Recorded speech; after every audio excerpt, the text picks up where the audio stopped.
दोस्तों, नव्या की कहानी के 19वें एपिसोड में आपका स्वागत है। अगर आप पहली बार आए हैं तो चैनल को सब्सक्राइब कर लें। आपको कहानी अच्छी लग रही है तो वीडियो को लाइक करें और कमेंट करके हमें जरूर बताएं। चलिए शुरू करते हैं कहानी। अभिनव के सुंदर से पीले कुर्ते पर खून के थोड़े से धब्बे पड़ गए थे। उसके माथे पर आई खरोंच से भी खून बह रहा था। उस पर नजर पड़ते ही नव्या की सांसें ही रुक गई। नव्या अभिनव को हैरानी में देखे जा रही थी। वधवास सी औरतों के बीच दौड़ती हुई अभिनव के पास पहुंची।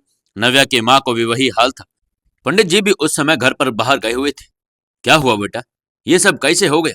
ये चोट कैसे लग गई? कुछ नहीं मम्मा, आप परेशान मत हो। वो जरा लड़खड़ा कर गिर गए थे तो पत्थर सर पर लग गया, और कुछ नहीं। आपको ज्यादा परेशान होने की जरूरत नहीं है। और सब आप फंक्शन चालू रखिए। स्वामी जी ने देखा देवा की तरफ, और अभिनव उससे पहले घूर रहा था कि खबरदार, अगर किसी को कुछ कहा तो अगर तुमने अपना मुंह खोला ना तो मैं तुम्हारी टांगे तोड़ दूंगा। अभिनव कहता हुआ अपने मन में ही सोच रहा था, हाँ चाची, पैर फिसल गया। जब हम संभालते तब तक चोट लग गई। स्वामी ने अभिनव के सिर पर बहुत सारा हाथ प्यार से हाथ फेरा। अभिनव को आरती की याद आ गई। वही अपनापन, वही लाड।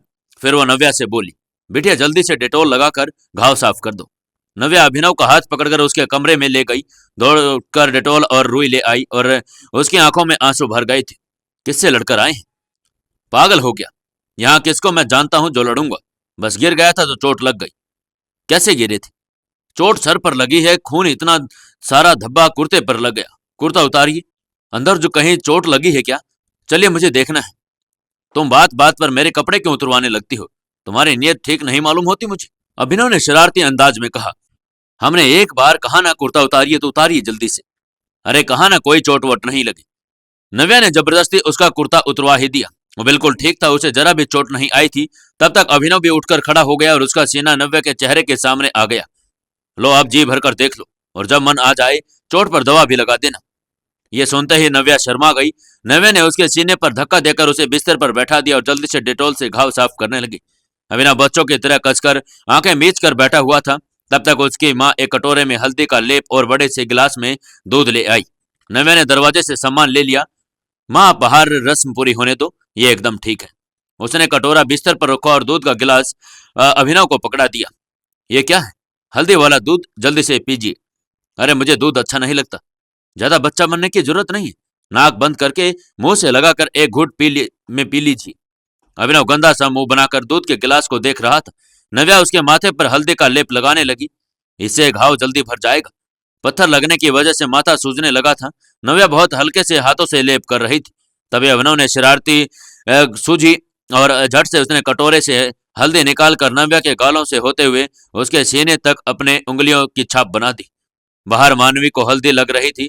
नई दुल्हन का रंग निखारा जा रहा था। अंदर उस बंद कमरे में भी अनजाने में ही सही इसकी एक रस्म पूरी हो गई थी। मोहब्बत का रंग सर चढ़कर बोल रहा था। वो हल्दी उस समय मोहब्बत का पैगाम थी, और उस मोहब्बत का जिसने दो दिलों को अपना कब्जा कर लिया था। नव्या बहुत प्यार से उसके सर को सहला रही थी और अभिनव बेड पर बैठा उसके कमर में हाथ डाले बच्चों की तरह उसके डांट सुन रहा था। अब आप कहीं बाहर नहीं जाएंगे? ये शहर नहीं गांव है। उबड़ खाबड़ सड़क रहता है, मिट्टी पत्थर पड़ा रहता है। ऊपर आंखें तान कर चलेंगे तो चोट लगेगा ना। अभिनव ने अपना सारा चेहरा और नव्या के पेट पर टिका दिया। उसकी सांसें नव्या के पेट पर गुदगुदी कर रही थी।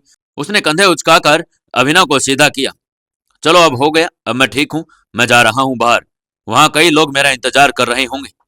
अभिनव की आंखों में शरारत थी। अभिनव उठकर खड़ा हुआ और दरवाजे की तरफ भागा। कुर्ता पहनेंगे या ऐसे ही जाएंगे? ज्यादा सलमान खान बनने की जरूरत नहीं। नव्या ने मुस्कुराते हुए कहा। तभी अभिनव को याद आया कि उसने कुर्ता नहीं पहन रखा था। उसने झट से बिस्तर पर पड़ा कुर्ता उठाया, पहना और चल दिया। आखिर अपनी सालियों को ज्यादा इंतजार नहीं करवा सकता, जो बेचारी उसे घायल देखकर खुद घायल हो गई थी। अभिनव के जाने के बाद नव्या बिस्तर पर वहीं पर बैठ गई। न जाने किस सोच में डूबी थी। वो वहां से उठी और सीधा चक्की में बैठे देवा के पास पहुंच गई। देवा, जो चुपचाप कहीं खोया हुआ था, अचानक नव्या को देखकर चौंक गया। क्या हुआ? ये तो हमें भी जानना है कि क्या हुआ था। ये कहकर नव्या सामने पड़ी चौकी पर बैठ गई। क्या क्या क्या हुआ? मतलब कोई पत्थर वत्थर नहीं गिरे हो? कुर्ता पर थोड़ी सी धूल मिट्टी नहीं लगा है? जब कोई जमीन पर गिरता है तो मिट्टी तो लगेगी ना। हमें सच सच बताओ। जो बताए हैं वही सच है। पत्थर पर गिरे तो सर फूट गया और कुछ नहीं। नव्या चौके से उठकर उसे पीटने दौड़ी। ऐसा लपड़ लगेगा कि जान ना जान जाओगे। और बहुत जीजा जी का चेला बनने का शौक चढ़ा है। बोल रहा हूं ना नव्या, तुम्हें सच बताएंगे तो जीजा जी हमें सूद देंगे और चाचा जी की डांट पड़ेगी सो अलग। का मतलब ये सूद देंगे, कुछ और बात है ना? देवा ने नजरें झुकाते हुए कहा। हम वो लक्ष्य सिंह ठाकुर मिला था। ये सुनते ही नव्या जहां के तहां जड़ सी हो गई। वो फिर दौड़कर देवा के पास खड़ी हो गई। वो कमीना मारा इनको, उनकी उसकी इतनी हिम्मत, इन पर हाथ उठाया, उसकी तो जान लेंगे हम। देवा ने मुस्कुराते हुए उसका हाथ पकड़कर चौकी पर बैठा दिया। अब जब तुम जान ही गई हो तो मजे की बात सुनो। आज जीजाजी ने उस छुट्टे सांड की धुलाई की है ना, अगले 7 जन्म तक करहाता हुआ पैदा होगा कसम से। क्या क्या सच में ये उसे पीटे? और क्या, ये तुम देखती तो एक बार बहुत जबरदस्त तरीके से 3-3 लोडों को गपचा लिया और फिर दे गुस्सा थोबड़ा बिगाड़ दिया चारों का। एक को तो हमने भी पटक कर धोया था। और इन्हें चोट कैसे लगी? नव्या ने पूछा। वो जाते टाइम देवा ने पत्थर सर पर दे मारा। जीजाजी तो उनके प्राण ले ही लेते, फिर हमें लगा कि कहीं मामला कोर्ट कचहरी तक ना चला जाए, तो हम उन्हें वापस ले आए। ये सुनकर नव्या सोच में डूब गई। लेकिन नव्या आज पहली बार कोई उन ससुरों को औकात दिखाया है। मजा आ गया भोले बाबा की कसम। यह सुनकर नव्या उठकर जाने लगी। ए नव्या, तुम जीजा से कुछ न कहना, वो मना किए थे। घर में बवाल तो होगा बेमतलब का, शादी का माहौल है, सब कुछ सही तरीके से निपट जाए, उन्होंने कहा। और तुम उसकी मान ली? लक्ष्य को तुम जानते ही हो, वो 2 दिन नहीं हुए शहर से आए और यहाँ हीरोगिरी शुरू कर दी। मरहा का बैल है वो लक्ष्य, कहीं कट्टा वट्टा चला देता तो। ये सुनते ही देवा दुखी होकर सर झुकाकर बैठ गया। नव्या ने प्यार से उसका सर उठाया। तुम्हें कहीं चोट तो नहीं लगी? नव्या ने देवा की ओर देखते हुए कहा। ना, हम तक तो एकदम ठीक हैं। एक बात बताएं नव्या, अगर जीजा जी को कुछ हो जाता तो हम घर लौट कर नहीं आते, कुआं में कूद कर जान दे देते, देवा ने कहा। नव्या ने बड़े प्यार से उसका देवा का सर सहलाया। तुम ऐसा मत बोलना आइंदा, एक तो भाई दिया है भगवान ने हमें, उसे हम कुछ ना होने देंगे। देवा की आंखों में आंसू आ गए थे। यह कहकर नव्या अंदर चली गई। अभिनव बाबू गोपियों के बीच बैठे आकर्षण का केंद्र बने हुए थे। नव्या ने उसे दूर से ही फ्लाइंग किस दी और कमरे में भाग आई। अभिनव का फोन बिस्तर पर पड़ा बार बार बज रहा था। जो कुर्ता उतारते हुए गिर गया होगा शायद। नव्या ने फोन उठाया, जिस पर रूही का नाम फ्लैश हो रहा था। नव्या फोन लेकर अभिनव के पास पहुंच गई। अभिनव ने थोड़ी ही देर बाद फोन करने के बाद फोन काट दिया। और रात को अभिनव बहुत बेचैन हो गया। उसके सर में चोट बहुत ज्यादा दर्द हो रही थी। माथा काफी सूज आया था और दर्द इतना भीषण था कि नींद आकर दर्द के झोंकों से टूट जाती थी। वो चाहता कि नव्या को उठाकर एक पेन किलर मांग ले, लेकिन उसे पूरा यकीन था कि यहाँ पेन किलर के नाम पर उसे वापस हल्दी वाला दूध मिलेगा पीने को। बेचारा अभिनव, बहुत याद आ रही थी उसे घर की। नहीं बार की और एक बार पैग मिल जाए उस टाइम, इस सारे दर्द की ऐसी तैसी हो जाए। इससे अच्छा पेन किलर नहीं बना इस दुनिया में।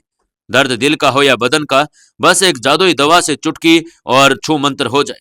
और अभिनव जैसा इंसान जिसे हर रोज रात को पीकर ही नींद आती थी, उसने उस दवाई को 3 दिन से सूंघा तक नहीं था और आज वो तलब कुछ ज्यादा ही हो रखी थी। क्या किया जाए, यहाँ तो कोई जुगाड़ भी नहीं हो सकता। रात भी बहुत हो गई है, गांव में विस्की कहाँ धरी होगी इतने टाइम में। अभिनव ये सब कुछ अपने मन में सोच रहा था। उसे ध्यान आया, देवा रोज शहर जाता है, याद है ही नहीं कि रहता कि वहां उससे मंगवा लेता। अब इतनी रात को क्या किया जाए? सर का दर्द उसे कुछ सोचने भी नहीं दे रहा था। हाल यह था कि बगल में बिस्तर पर थी नव्या की जगह विस्की बोतल दिखाई दे रही थी। अभिनव उठकर बाहर आ गया। सब सो रहे थे। वो धीरे से किवाड़ खोलकर बाहर निकला। बाहर देवा चारपाई लेटे हुए था और अभिनव ने उसे हिलाया। उसने दर्द के मारे अपना सर पकड़ कर रखा था। क्या हुआ जीजा, कुछ चाहिए? हाँ चाहिए तो मिलेगा यहाँ पर। क्या चाहिए बताओ तो, हमारे पहुंच से तो अभी लाकर देंगे। यार सर का दर्द मारे फटे जा रहा है। और कुछ अच्छा, एक मेडिकल स्टोर है, अभी तो बंद होगा, हम जाके खुलवा कर दवाई निकलवा लेंगे। अबे चुप, जितना बोले उतना सुनो। दवाई तो चाहिए हमें, लेकिन वो वाली। मतलब? अभिनव ने पीने का इशारा कर दिया। तो दारू? मिलेगा। क्या देवा अभिनव के लिए दारू लाएगा, या फिर अभिनव के ससुर को यह बात पता लग जाएगी? जानने के लिए जुड़े रहिए हमारे इस कहानी के साथ। दोस्तों, नव्या की कहानी के 20वें एपिसोड में आपका स्वागत है।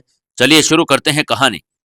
काहे काहे पाप करवाएंगे जीजा, पंडित जी के घर में दारू की बात? छी छी छी, देवा ने सड़ा सा मुंह बनाते हुए कहा।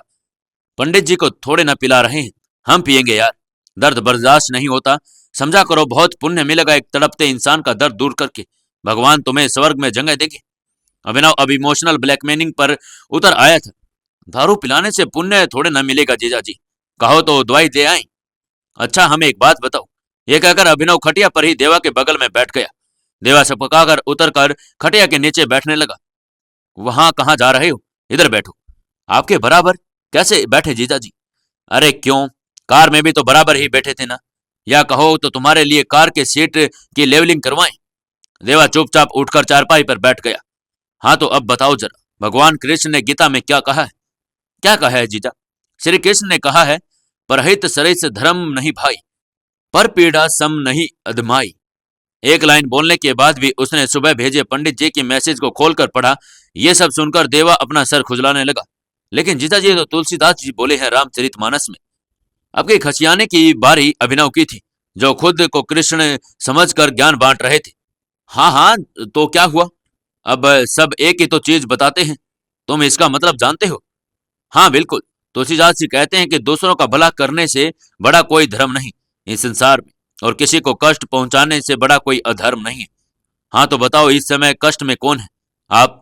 तो अगर तुमने हमारा कष्ट दूर किया तो तुम्हारा धर्म रहेगा क्या जाएगा? बिल्कुल रहेगा। और अगर इसी कष्ट में छोड़ दिए तो ईश्वर इसे पुण्य में गिनेंगे या पाप में? पाप में। तो बताओ क्या करोगे तुम? जी जी, अभी लाकर देंगे आपको, चाहे ठेका खुलवाना पड़े, यहीं जरा दूर पर ही है। ये कहकर देवा जाने के लिए मुड़ गया। सुनो, विस्की मिल सके तो? जीजा जी कहो तो अभी शहर चले जाएं, लेकिन पाप न लगवाना। यहाँ अभी तुरंत तक केवल देसी ही मिलेगी। ले आओ जो कुछ भी मिले।